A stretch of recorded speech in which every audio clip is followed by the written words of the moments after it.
we're ending up today with this problem, and you saw it. It was problem A on the sheet that was just shown to you. We sketched it. It's a swing. The swing has a mass, so we know we're going to have to deal with that. It's 150. Well, actually, it's a weight given, 150 newtons. The boy is sitting 0.75 meters from the end. There's a chain here. 650 is his weight, 490 is hers, and she's 0.5 from this end. There's a chain here. First, I've asked the class to draw in just a force diagram. Put in an arrow for every force that you see, not torque yet. Just start with forces. So everywhere there's a weight, weight is a force. There is a force to draw. So are you drawing one from the boy? That's an example. That's a force from the boy. 5 minutes to finish one problem. We can do it. If not, we'll finish tomorrow. There's no assignment tonight. All right, so Monday. You mean Monday? oh, aren't you coming in tomorrow? Okay, No. just for this problem. I got a Christmas party.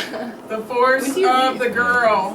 So the force of the boy, I draw my arrows. My force arrows are orange. And what other force arrows should I draw in, Emily? 3? From the bench. All right, the force of the bench.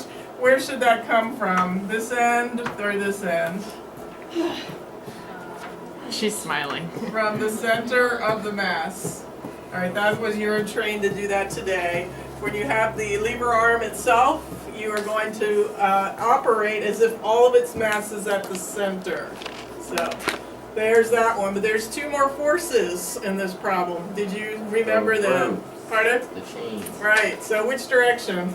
Oh my goodness. Right. Remember the tension from the rope is always, or chain, string, is always the opposite from the suspended object. All right, I can't see any more forces, so I'm going to make an equation out of that. I'll call this tension 1, tension 2. Oh my goodness. So what do we have? Tension 1 plus tension 2 minus 650 for the boy, we know its weight, minus 490 for the girl, and minus 150. And all that, if the swing is stationary, all those forces are balanced, so this is going to be 0.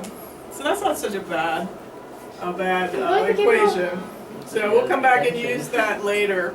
Now let's switch into torques. Torques are the sum of the torques is also 0. So let's start finding our torques. If we have to pick a spot for rotation, and because it's suspended from this chain or this chain, if I cut this chain, it would rotate around this spot. If I cut this chain, it would rotate around this spot. But I've got to pick this one or this one. Do you see why? I'm not going to pick the center because of the forces of tension. They're going to create a rotation either here or here. Which one? You really get to pick. So let's all pick the same one. Yeah. Pick the one on the left. And so let's do all our torques from that point of rotation. So this is the axis of rotation. So you've got.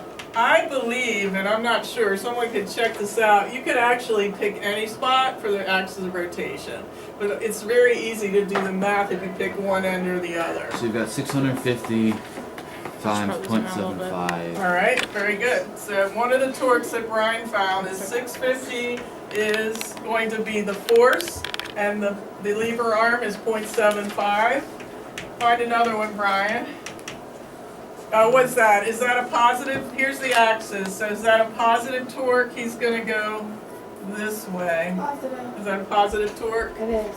Thank you. All And right. you got another girl is 490 times 0.5. All right, but not from 0.5. I'll take the 490.